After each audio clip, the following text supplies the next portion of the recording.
Hi, and welcome to this episode of John's Motorcycle Rescue and Review. In this back-to-back ride comparison video, we are going to be looking at two 1979 motorcycles. The first one is Kawasaki's 1979 KZ1000 Shaft, and the second bike that we'll be looking at is Honda's 1979 CB750K. I thought this would be an interesting comparison to see what the advantages are in a 750cc motorcycle versus a 1000cc motorcycle, both from the same time period, and both these bikes actually competed on the sales floor to some extent.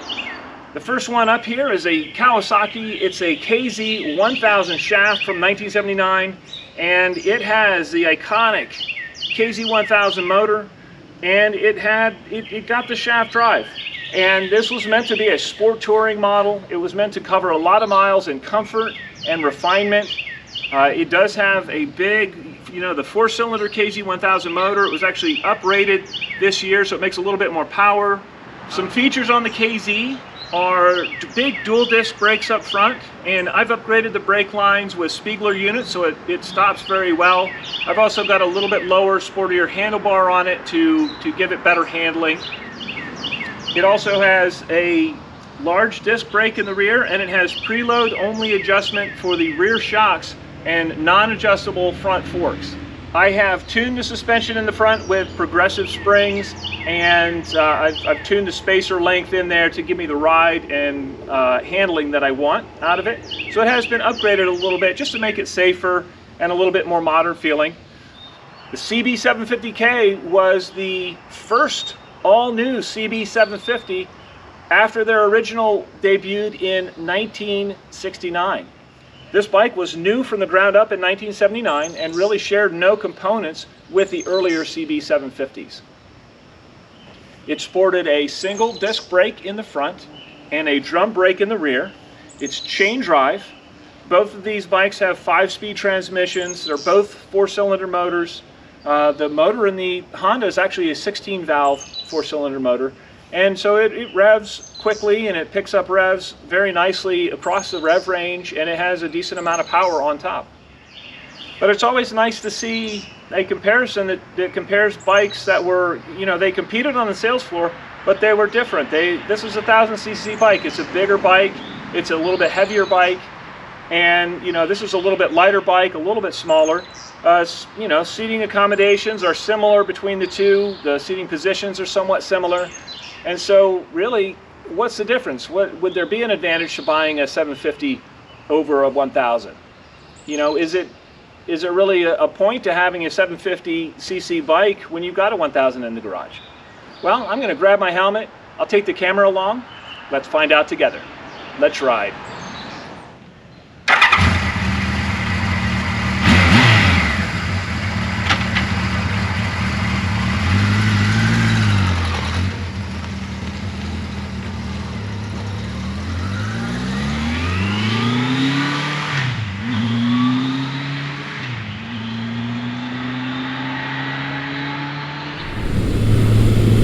I am currently riding Kawasaki's 1979 KZ1000 Shaft. I'm driving this back-to-back with Honda's 1979 CB750K. And first thing I'm noticing right off the bat, this bike is super comfortable. The seat is kind of flat and wide, and it offers good support. I've got the handlebars set up just right for me. I've also done the upgrades on the brakes and the suspension, so this bike is really buttoned down, but it is very smooth. The only vibration I get at around 55 or 60 miles an hour is actually through the handlebar, but really none through the pegs, none through the seat.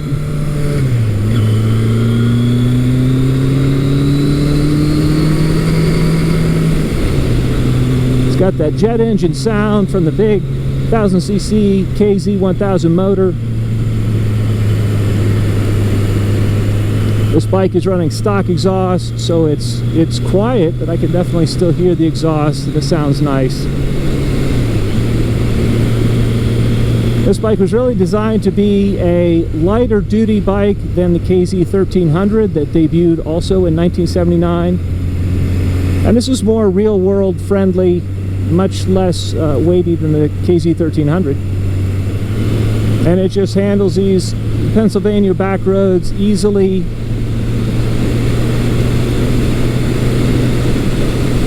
If I were using this for long distance touring, I would probably wish for a 6th gear, but you know, none of the bikes really came with them in 1979. Brakes are nice. The Spiegler lines and a upgraded front suspension really keep it from diving under braking.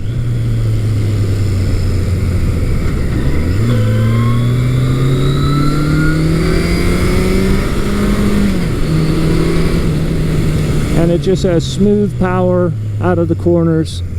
It never really picks up revs super quickly, but it's because it's quiet and the power band is so smooth, it's deceptive in the way that it makes speed. It really does get up to speed quickly, but it's never really aggressive feeling or edgy on the power band. Just smooth power every time you roll on the throttle. Styling wise, this bike is one of my favorites. I think it's just a neat look to it. I like the squared off design. Instrumentation on this bike is very nice. It does have the tach and the big speedometer. Thankfully, this is one of my few bikes that actually goes above 85 miles an hour on the speedometer. And it also has a nice feature, which is a fuel gauge, and I just think that's a must on motorcycles, especially ones without, you know, automatic reserve and low fuel lights. Handling wise, this bike rewards smoothness, and you can tell as you ride it, it just wants to kind of glide through the countryside. And again, you can ride this bike smoothly, and it is very, very rewarding. Comfort wise, this is definitely all day comfortable, and when the weather's like this in the mid 60s, lower 70s, I just want to keep riding. The shift quality on this bike is really not bad at all. It's very nice. We'll hit some twisties back through here and just see how this KZ handles.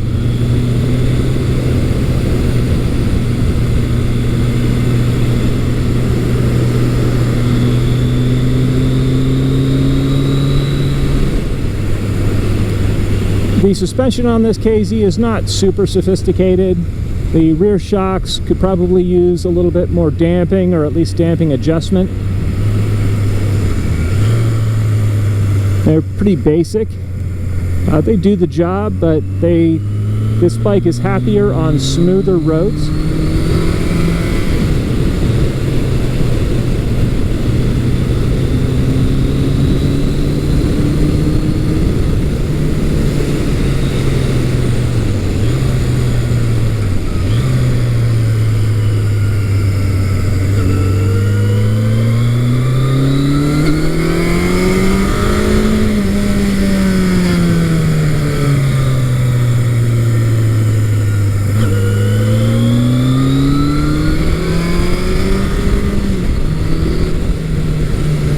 Very nice.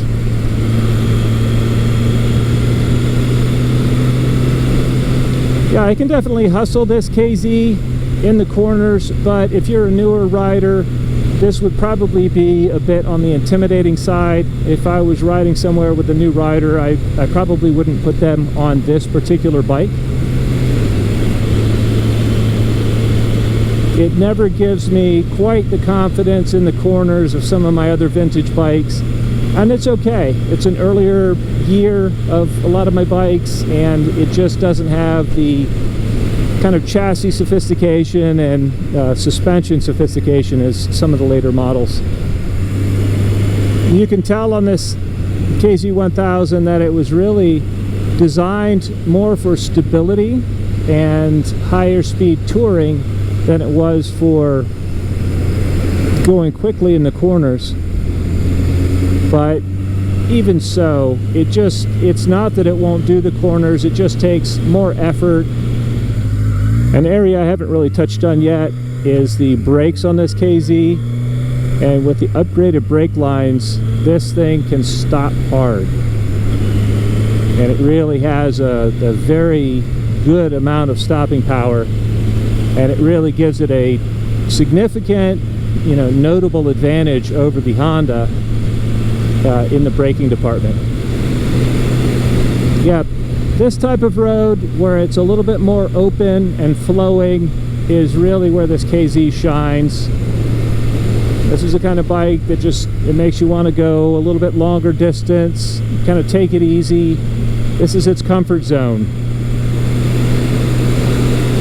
Very, very smooth. If you had a little bit longer commute, this bike would be just a really, nice place to ride.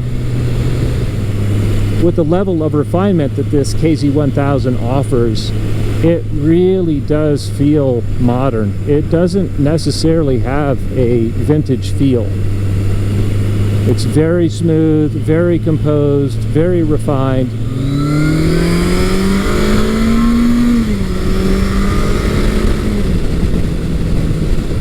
As you can see, that's only 2 gears, and it picks up speed really, really nice.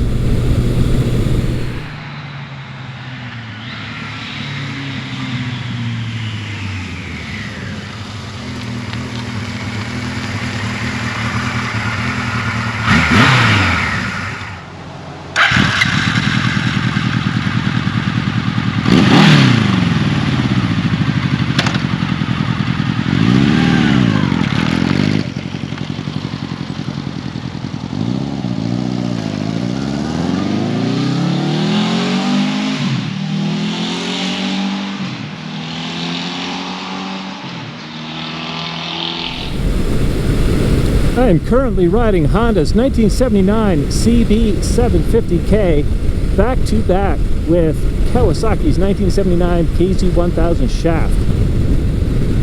And man, this really feels different.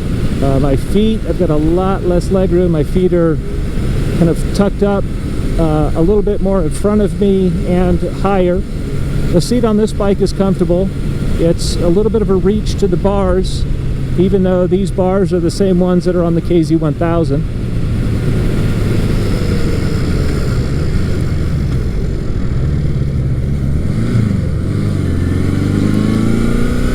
And immediately, the handling on this bike is so much lighter and easier. And it doesn't feel bad on the KZ, but when you get on this, it definitely makes the KZ feel heavy and ponderous.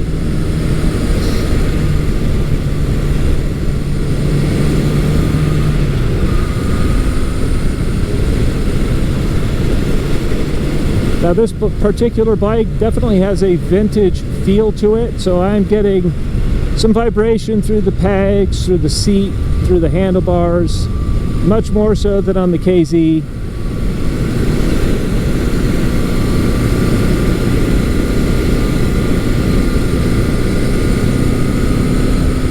But this just feels so much lighter and more precise in the corners. And because of that, it feels it definitely feels sportier. But it definitely feels like it's not as long distance capable as the Kawasaki. Kawasaki still comes across with a much higher level of refinement than this does.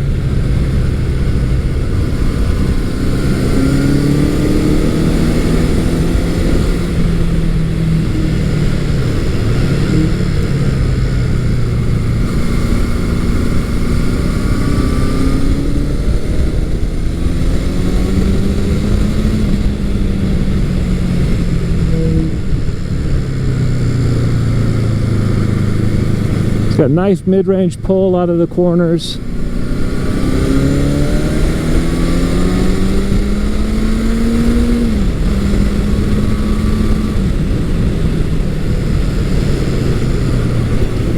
Definitely has an exciting power plant, and it really comes on song above 6,000 RPM. very nice pull.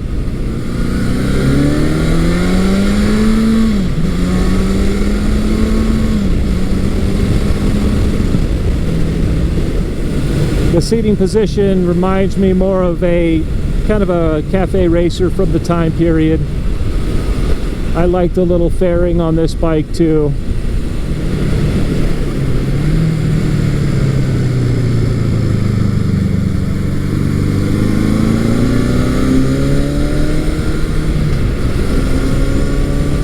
Yeah, the ease with which this transitions is beautiful. I recently took this bike on about a 100-mile ride. Just spent the day with it, making sure everything is sorted out, and it didn't miss a beat. Everything functioned as it should, and it's been a little bit of a long road to get this thing dialed in. But now that it is, it's just so nice to ride. Even though this Honda and the Kawasaki are both 1979 models, this bike definitely just has a vintage feel to it, and I mean that in the best way. I just feel like I'm riding an older motorcycle, but it handles sublimely. This little CB750 feels much smaller than my other bikes. It has a small, light feel to it. The clutch pull is very light and easy. The throttle is easy to modulate. The engine is, you get a lot of feedback through the bars and the seat and the pegs as far as a little bit of engine vibration, but it has a nice character to it. Now this one has dual exhausts that are not factory. This actually came with 4 exhausts from the factory. But the 4 and the 2, they sound decent. They're not overly loud by any stretch. And this just makes for a very well-balanced package. And because this feels significantly lighter and easier than the KZ, even though it doesn't feel quite as refined, you could certainly make the case for owning one of these, especially if you're doing a lot of tighter back roads, or you're just into the vintage scene to more of the cafe racer type feel. And this bike makes you it's perfectly fine just being good, but it is really rewarding to kind of push it a little bit in the corners and to rev it up. And the brakes aren't with a single disc brake in the front and the drum brake in the rear. They're not as ultimately capable as a lot of my other bikes, but with the light feel and everything, they're adequate. And I actually upgraded the rotor and the brake lines on this bike, and it really helps a lot with the braking. It was actually unsafe to ride when I first got it and got it back on the road. There was hardly any brakes. Hit a couple of little corners here. Oh, so beautiful. Can't tell you how effortless turn-in is on this bike.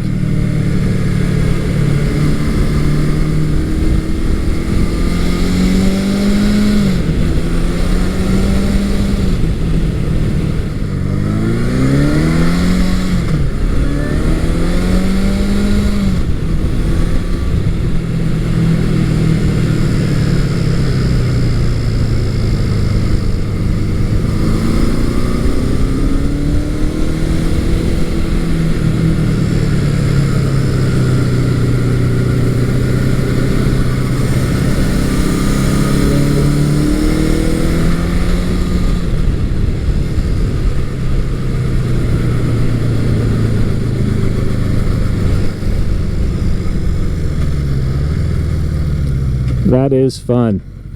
Yeah, this is super fun on these tighter back roads. To help this Honda handle a little bit better, I have put 3-inch spacers in the top of the fork tubes. It has non-adjustable forks, and that has really helped this bike to not dive so much under braking, and it has really transformed the handling. That and putting this lower handlebar on the bike, it really does make those two changes have just transformed it as far as the handling goes. I didn't even think it handled well until performing those mods, and then afterwards it's just a revelation. Yeah, turning is so light on this bike, and then once it is turned in, it doesn't want to stand up. It just remains very, very neutral in the corners, and I've only ridden a very few bikes that actually handle similarly to this, but they are, all of them have been very easy to go fast on because of the way that they handle and their neutrality in the corners.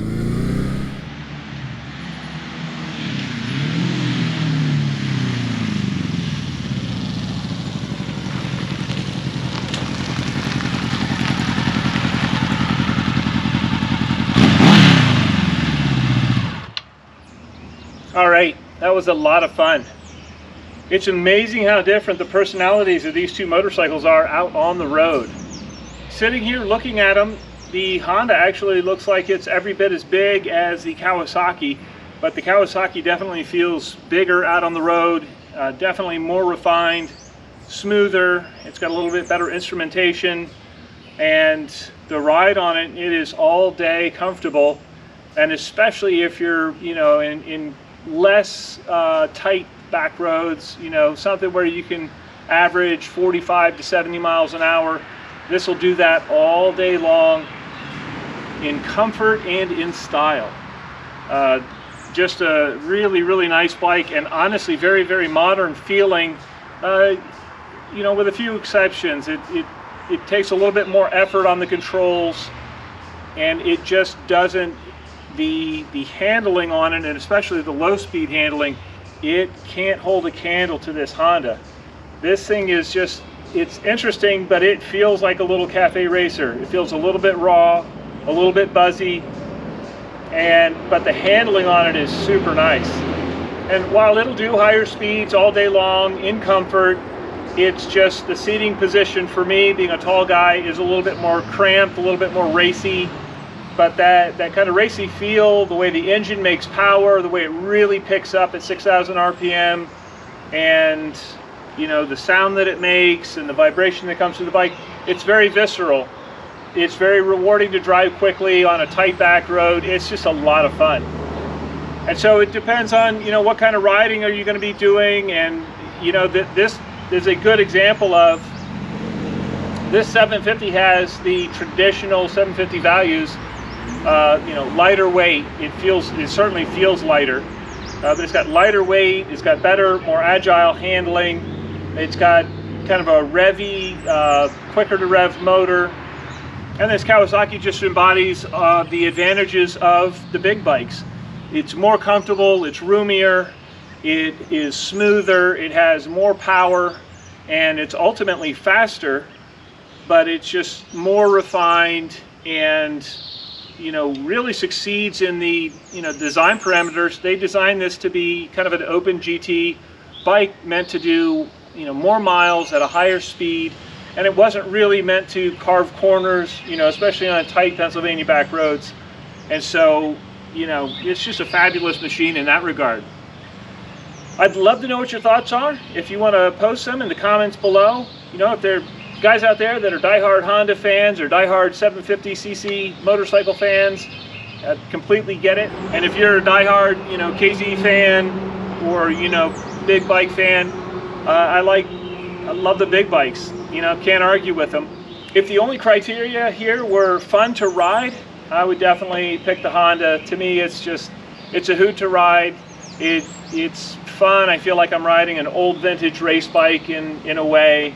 I know that's kind of silly, but it has that feel to it, and I like that. I love, you know, that the handling on it is so nice and neutral, and it is different than the handling on any of my other vintage bikes, and I really like that. So I hope you found this video entertaining and informative, and until next time, enjoy the ride.